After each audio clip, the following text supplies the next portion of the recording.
আজের আমি কেতুর কিছু বিষয় নিয়ে আলোচনা করতে এলাম। অর্থাৎ আপনার জন্মকুণ্ডলিতে কেতু কি কি ফল দিতে পারে সেটা নিয়ে তো ভিডিও করেছি। হ্যাঁ, কিন্তু কেতুর যে শুভ প্রভাব এবং কেতুর যে অশুভ প্রভাব এবং কেতুর শুভ প্রভাবটাকে আপনারা কাজে লাগিয়ে আপনারা জীবনে কিভাবে সফলতা পাবেন সেটা নিয়ে আজকের বলবো। এটার কেতুর বিষয়ে অনেকে জানতে চান, কেন কেতু মানে মিস্ট্রি। আজকে যেটা বলবো সেটা কেতুর যে রহস্য সেটা নিয়ে বলবো। কেতুকে আমরা আমাদের জীবনে কেতুর প্রভাবকে কি করে শুভভাবে ব্যবহার করতে পারি। কেতু যদি অশুভ ফল দিতে শুরু করে সাংঘাতিক খারাপ।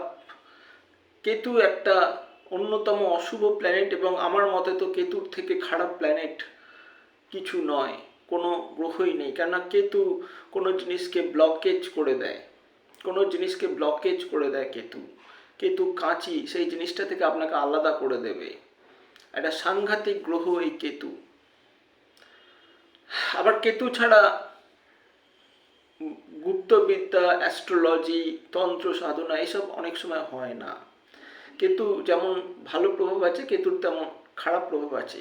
কেতুর ভালো প্রভাব, শুভ প্রভাব যদি কিছু থাকে সেটা হচ্ছে সব থেকে বড় শুভ প্রভাব। কেতু হচ্ছে গোপনীয়তা, কোনো কিছুকে গোপন রাখা, গুপ্ত রাখা যে ব্যাপার, সেটাই কেতু। আমরা কোনো কথা যখন কাউকে বলি না বা কোনো বিষয় কাউকে দেখাই না, সেই যে ক্ষমতা, সেই যে বিষয়, সে পুরোটাই কেতু নির্দেশ করে। অর্থাৎ একটা পর্দার আড়াল, যেখানে আমরা আসল বিষয় দেখতে পাচ্ছি না। কেতু কিন্তু সত্যিকে, রাহু মিথ্যে কথা বলে কিন্তু কেতু সত্য আর মিথ্যাকে আড়াল করে রাখে। এই দুটোর মধ্যে তফাৎ হচ্ছে একটাই। রাহু মিথ্যেটাকে বিরাট করে দেখায়, বলে, কিন্তু কেতু মিথ্যা বা সত্য যাই হোক না কেন সেটাকে গোপন করে রাখে। কেতু হচ্ছে একটা এমন প্ল্যানেট, বুঝতে হবে কেতু।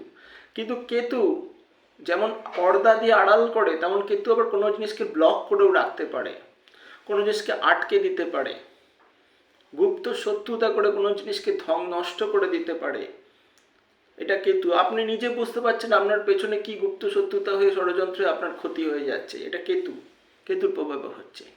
তো কেতুর প্রভাবকে আপনারা কিভাবে কাজে লাগাবেন, কেতুর অশুভ প্রভাব দেখে সেটা থেকে কী করে বাঁচবেন, এটা নিয়ে আজকের কিছু কথা বা এই ভিডিওটা তৈরি করব।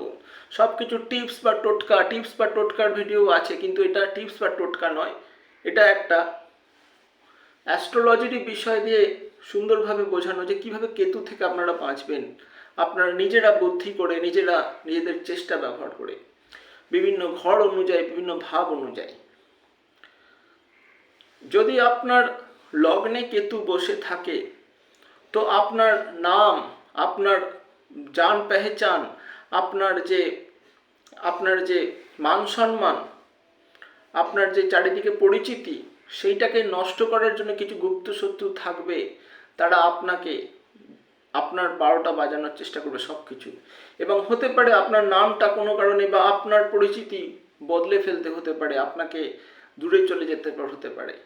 শুধুমাত্র লগ্নে কেতু বসে থাকলে, যদি অশুভ প্রভাবে কেতু বসে থাকে, কেতু লগ্নে বসে থাকলে কি দেয় সেটা বলেছি। কেত ছুড়ায় ক্ষেত, একটা কথা আছে হিন্দিতে, মানে কেতু যেখানে বসবে সেই জায়গাটা থেকে তাকে আলাদা করে দিতে পারে, বিচ্ছিন্ন করে দিতে পারে। তো কেতু যদি লগ্নে বসে থাকে, তার যে নাম, তার যে জান পেহচান, সে ভেতরে কি আর সামনে কি, এটাকে একটু আড়াল করে রাখা উচিত। তার সফলতা বা তার জীবনে যে এইম অফ লাইফ, সে কি করতে চাইছে, এটাকে গোপন রাখা উচিত। তবেই সে সাকসেস হবে, নাহলে তার সাকসেসফুলের 12টা বাজিয়ে দেওয়া হবে। যতটা গোপন রাখতে পারে তার নিজের সম্পর্কে যাবতীয় তথ্য, লগ্ন মানে নিজে, আমি নিজে, যার লগ্নে কেতু বসে তার নিজের সম্পর্কে যাবতীয় তথ্য গোপন রাখা উচিত। তবেই সে তার যে কোনো কর্মে সফলতা পাবেন। এইভাবেই কেতু দিয়ে সফলতা আনতে হয়। দ্বিতীয়ভাবে, যদি কেতু বসে থাকে, তার ব্যাংক ব্যালেন্স, তার টাকা পয়সা, তার যাবতীয় কিছু, মানে সঞ্চিত অর্থ বিষয়ে কাউকে কিছু বলা উচিত নয়। যদি সেইগুলো বিষয়ে তার নিজের কাউকে, বিশেষ করে নিজের লোক থেকে শত্রুতা হয়, সে যদি বলে, সেখানে কিন্তু তার বিরাট ক্ষতি হতে পারে। সে কিন্তু তার ব্যাংক ব্যালেন্স 0 পর্যন্ত হয়ে যেতে পারে, তার ব্যাংক ব্যালেন্স নষ্ট হতে পারে, তার টাকা পয়সা কোনো না কোনোভাবে অন্য লোক তার থেকে, তাকে বুদ্ধি করে তার থেকে নেওয়ার চেষ্টা করতে পারে। ঠিক আছে? তাছাড়া আমাদের মুখমণ্ডল, কথা বলা, এগুলো বিচার হয়, কিন্তু মূলত যেটা বিচার হয় দ্বিতীয় ভাব থেকে সঞ্চয় বা ব্যাংক ব্যালেন্স। তো তাকে কোনো দিন তার ব্যাংক ব্যালেন্স, তার সঞ্চিত টাকা পয়সা, এগুলো কাউকে বলা উচিত নয়। সবসময় গোপনীয়তা রাখতে হবে, তবেই তার ব্যাংক ব্যালেন্স, টাকা পয়সাগুলো বাড়বে, নচেত নষ্ট হবে। আর একটা জিনিস, তাকে খুব কম কথা বলা উচিত। আমাদের দ্বিতীয় ভাব থেকে বাকও বিচার হয়, কথাও বিচার হয়। তাকে খুব কম মেপে ঝুঁকে কথা বলা উচিত, সাইলেন্ট থাকা উচিত। তৃতীয়ভাবে কেতু, আমাদের পাড়া প্রতিবেশী, আমাদের পাড়া প্রতিবেশী ভাই। আমাদের পাড়া প্রতিবেশী ভাই থেকে আমাদেরকে একটু দূরে থাকতে হবে। তৃতীয়ভাবে যদি কেন, এদের থেকে সব থেকে বেশি শত্রুতা হবে জীবনে। তো আমাদের জীবনের অনেক কিছু জিনিস গোপন রাখতে হবে পাড়া প্রতিবেশী বা ভাতৃস্থানীয় ভাই থেকে বা বোন থেকে, তবেই জীবনে সফলতা আসবে। চতুর্থভাবে কেতু, চতুর্থভাবে যদি কেতু বসে থাকে, তাহলে তার গৃহ বিষয় বা বাড়ির বিষয়, বা কোনো বাড়ি কিনছে বা গাড়ি কিনছে, চতুর্থভাবে বাড়ি গাড়ি বিচার হয়, এইগুলোর বিষয় তাকে সব কিছু গোপন রাখতে হবে। আর একটা বিষয়, চতুর্থ ভাব থেকে মা এবং বন্ধু বিচার হয়, তার মায়ের থেকেও তাকে তার জীবনের সফলতা ইত্যাদিকে গোপন রাখতে হবে, তাহলে কিন্তু তার জীবনে উন্নতি হবে। আর বন্ধু বান্ধবদের থেকে তো কিচ্ছু বলা উচিত না, কেন সব থেকে তার জীবনের শত্রুতা বা গুপ্ত শত্রুতা এবং ক্ষতির জায়গা হচ্ছে তার বন্ধু বান্ধব। যদি চতুর্থভাবে কেতু বসে থাকে 4th হাউসে, তাহলে তার বন্ধু বান্ধবকে তার কিচ্ছু বলা উচিত নয়। তার জীবনের এম অফ লাইফ, তা সে কী করবে না করবে, এগুলো কিচ্ছু বলা উচিত নয়।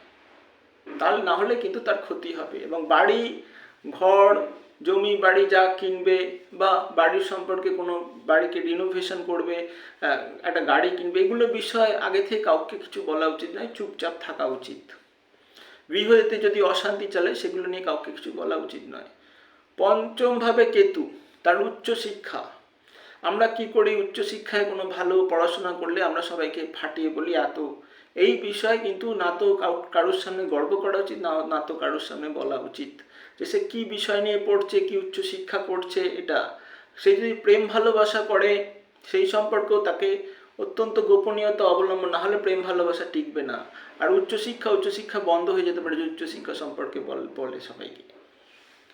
তাহলে প্রেম ভালোবাসা, উচ্চশিক্ষা, ঠিক আছে, এই দুটো বিষয় সবসময় গোপন রাখা উচিত। বাচ্চা কাচ্চা সন্তান হলে, পঞ্চম ভাব থেকে সন্তান বিচার হয়, সেই বিষয়টাও লোকের কাছে গোপন রাখা উচিত, হতে পারে কোনো বড় ক্ষতি হতে পারে।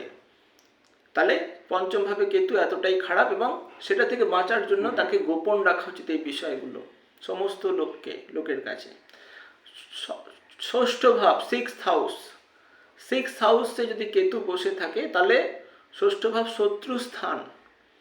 শত্রু আমাদের কে নয়, সবাই শত্রু, বিশেষ করে আত্মীয়রা, নিজের লোক, কাছের লোক এখানে শত্রুতা করে। কেতু যদি ষষ্ঠভাবে বসে থাকে, তাহলে তাকে তার শত্রু সম্পর্কে, মানে সে তার যে কে আসল, কে শত্রু, সেটা আগে তাকে বার করা উচিত। এবং তার যে কেউ শত্রু আছে, সেই শত্রুটা অন্য কাউকে বলা উচিত নয়।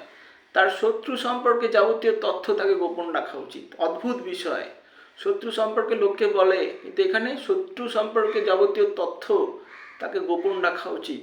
শত্রু নাশ হবে, শত্রু দমন হবে। শত্রু বিষয়ে যত লোককে বলবে, তার এই শত্রু, এই বাধা, এই রোগ, এবং রোগ বিষয়ে যত লোককে বলবে, তার কিন্তু সেটা বৃদ্ধি পাবে। শত্রু এবং রোগ বিচার হয় ষষ্ঠ ভাব থেকে।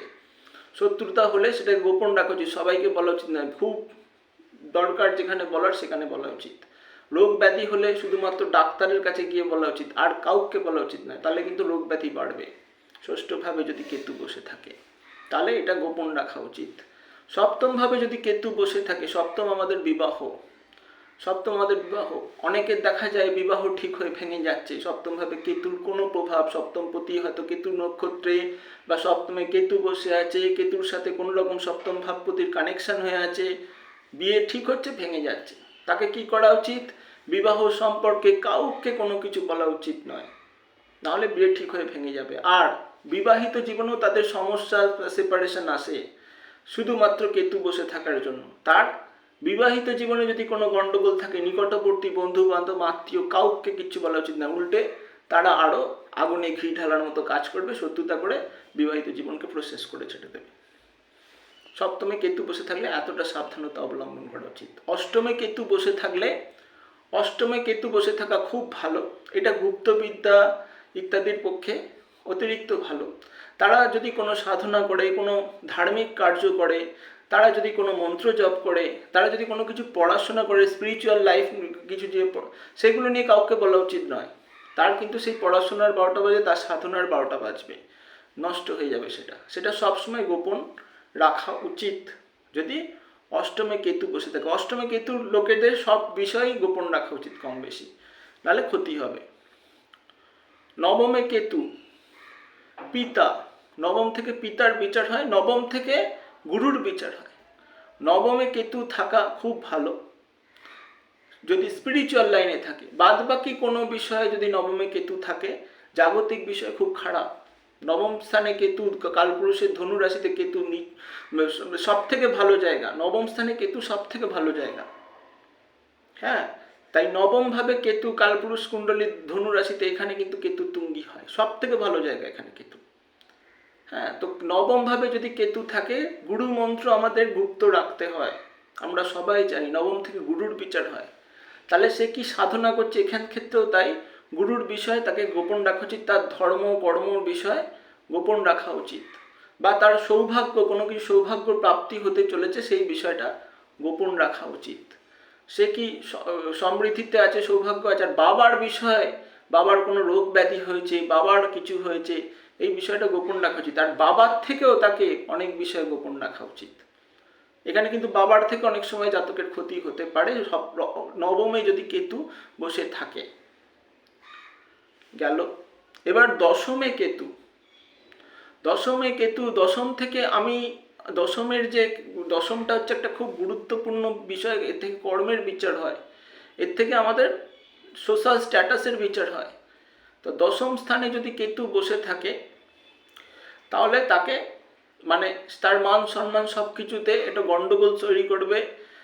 বন্ধু বান্ধব কলিগদের থেকে অফিসে ক্ষতি হবে, এই ব্যাপারগুলো দেখা যাবে। অনেক সময় তার কর্মচ্যুত ঘটতে পারে।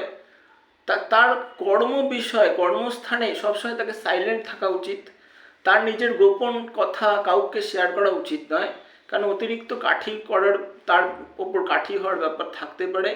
তার সোশ্যাল স্ট্যাটাসটাকে একটু গোপন রাখা উচিত, ঠিক আছে?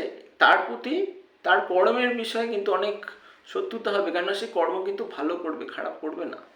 সে ভালো করলেও তার দোষ হবে, খারাপ করলেও দোষ হবে, কাজেই সব বিষয়টা গোপন রাখা উচিত। এবং চাকরি যখন হবে, চাকরি যখন প্রাপ্তি ঘটবে, যদি কেউ চাকরি পেতে চলেছেন, এই কথা কাউকে বলা উচিত নয় যতক্ষণ না সে চাকরি জয়েন করছে। দশমে কেতু বসে থাকলে, একাদশে কেতু ইনকাম, আয়, তার আয়টাকে সবসময় গোপন রাখা উচিত। তার আয়, উন্নতি, সফলতা, এগুলোকে যতটা পারবে গোপন রাখবে, তবেই তার সাকসেসফুল আসবে যদি একাদশে কেতু বসে থাকে। দ্বাদশে যদি কেতু বসে থাকে, দ্বাদশ হচ্ছে ভ্রমণ ইত্যাদি। দ্বাদশ মানে মীন রাশি, এখানে কেতু ভালো প্রভাব দেয়, তীর্থ ভ্রমণ এসব। তা তীর্থ ভ্রমণের বিষয়টা একটু গোপন রাখা উচিত। যখন যাবে বা কোথাও ভ্রমণে যাবে, সেই বিষয়টা একটু গোপন রাখা উচিত। দ্বাদশে কেতু ভালো, খারাপ দেয় না, খুব ভালো তীর্থ ভ্রমণ দেয়, প্রচুর এই বিষয়টা দেয়। আর তাছাড়া আধ্যাত্মিক দিকেও সফলতা দেয় দ্বাদশে যদি কেতু বসে থাকে। আর বিছানাটাকে, তার বেডরুমটাকে সবসময় বন্ধ রাখা উচিত দ্বাদশে যদি কেতু বসে থাকে। তো সে বেডরুমে থাকুক আর না থাকুক, বেডরুমটাকে বন্ধ রাখা উচিত যদি দ্বাদশে কেতু বসে থাকে। তো আজকের মতো এখানেই সমাপ্ত করলাম আলোচনাটি। কেতুর শুভ প্রভাবকে কাজে লাগান অশুভ প্রভাব থেকে বাঁচার জন্য।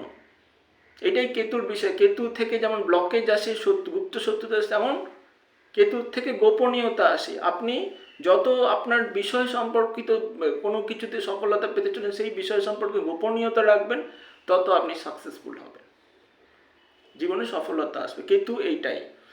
আর আজ ভিডিওটি শেষ করার আগে বলবো, যারা এখনও পর্যন্ত আমার চ্যানেলটিকে সাবস্ক্রাইব করেনি তারা অবশ্যই সাবস্ক্রাইব করবেন। যারা অনলাইনে অথবা অফলাইনে অ্যাস্ট্রোলজির প্রেডিকশন নিতে চান, নিজেদের ভাগ্য বিচার করাতে চান, তারা যোগাযোগ করতে পারেন। ডেসক্রিপশান বক্সে আমার ফোন নাম্বার পেয়ে যাবেন। আর যারা অনলাইনে জ্যোতিষ, হস্তরেখা, বাস্তু, সংখ্যাতত্ত্ব ইত্যাদি কোর্স করতে চান, এই কোর্সগুলো করানো হচ্ছে অনলাইনে, তারা যোগাযোগ করতে পারেন। ডেসক্রিপশান বক্সে আমার ফোন নাম্বার পেয়ে যাবেন। ভালো থাকবেন, সুস্থ থাকবেন।